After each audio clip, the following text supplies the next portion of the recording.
इस वीडियो में बच्चों मैं आपको टाइप्स ऑफ एरर के बारे में बताऊंगा। तो पहला टाइप है error due to external cause.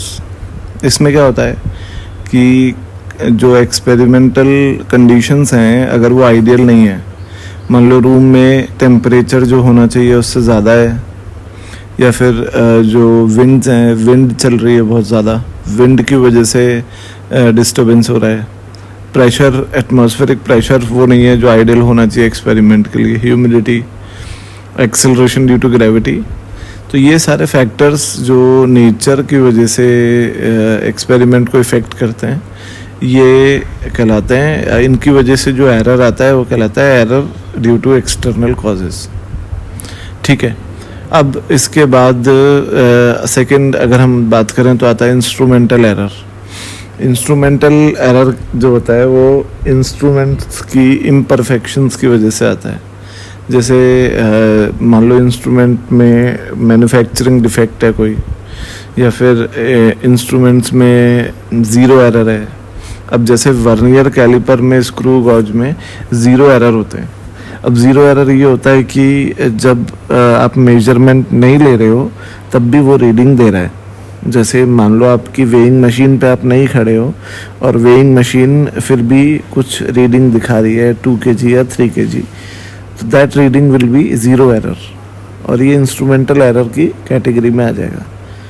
ठीक है, तो ये जो है ये इंस्ट्रूमेंटल एरर्स है। इनका मैग्नीट्यूड कांस्टेंट होता है और अपन जो है इनको दूर करने के लिए इंस्ट्रूमेंट को कैलिब्रेट करते हैं। ठीक है, वैसे ही अब तीसरा एरर आता है पर्सनल एरर या एरर बाय चांस। इसमें क्या होता है कि जो एक्सपेरिमेंट कर रहा है उसका जो कंसंट्रेशन है उसके लैक की वजह से कुछ एरर आ गया, या उसकी कोई गलती की वजह से कोई एरर आ गया, या फिर ये एरर के आने का हमको रीज़न नहीं पता। तो these kinds of error are known as by chance error और पर्सनल एरर। और इन्हें जब हमें इनका रीज़न नहीं पता तो हम इन्हें कैसे दूर करें, तो इनको दूर करने के लिए या इनको मिनिमाइज़ करने के लिए हम बहुत सारे मेजरमेंट लेते हैं।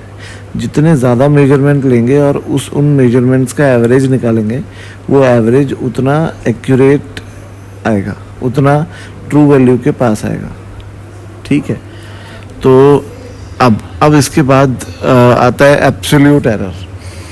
एब्सोल्यूट एरर क्या है, मैं आपको एक एग्जांपल देता हूँ। जैसे कि मान लो हमने measured value 1, 2, 3, 4, 5 n measured value लिया।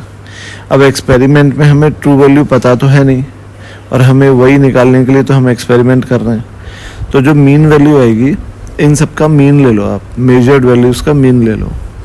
तो आपने मेजर्ड वैल्यूज़ का मीन लिया और वो जो मीन आ रहा है उसको ही हम अज्यूम कर लेंगे कि that will be the true value, क्योंकि जितना ज़्यादा मेजरमेंट लेके आप मीन निकालोगे उतना ट्रू वैल्यू के पास आएगा ये मीन इनका। ठीक है, तो आइए अब जो एब्सोल्यूट एरर है, एब्सोल्यूट एरर कैसे निकालते हो कि जो मीन वैल्यू है, जो आपने मेजर्ड वैल्यूज़ का एवरेज लिया है, उनका जो मीन आया है वो माइनस जो मेजर्ड वैल्यू थी वो। जैसे हमने मीन को अगर ट्रू वैल्यू माना है तो जो एरर इन 1 आएगा वो आएगा mean value -1 first measurement, error in second measurement आएगा mean value minus second measurement, error in third measurement आएगा mean value minus third measurement. ऐसे करते करते n तक हम आ जाएंगे।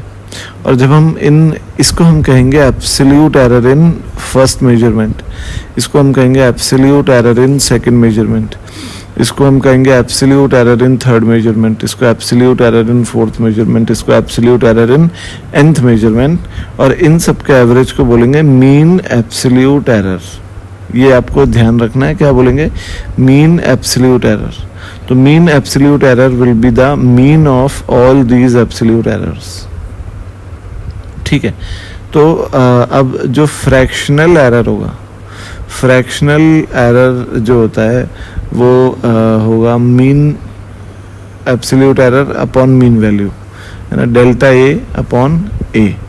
और परसेंटेज एरर जो होगा वो फ्रैक्शनल एरर को अगर आप 100 से मल्टीप्लाई कर दोगे तो परसेंटेज एरर आ जाएगा। तो आप कोई भी जो मेजरमेंट लिखते हो वो लिखते हो आप मीन वैल्यू, यानी जिसको अपन ट्रू वैल्यू अज्यूम कर रहे हैं, और प्लस माइनस उसमें एरर। अब अगर आपसे परसेंटेज एरर पूछा है तो आप उसमें परसेंटेज एरर लिख सकते हो, और अगर आपसे खाली एब्सोल्यूट एरर पूछा है तो आप मीन एब्सोल्यूट एरर भी आंसर में लिख सकते हो। ठीक है बच्चों, तो अब इस वीडियो के बाद मैं आपके लिए एरर्स के ऊपर न्यूमेरिकल पैकेज लेके आऊँगा। Thank you.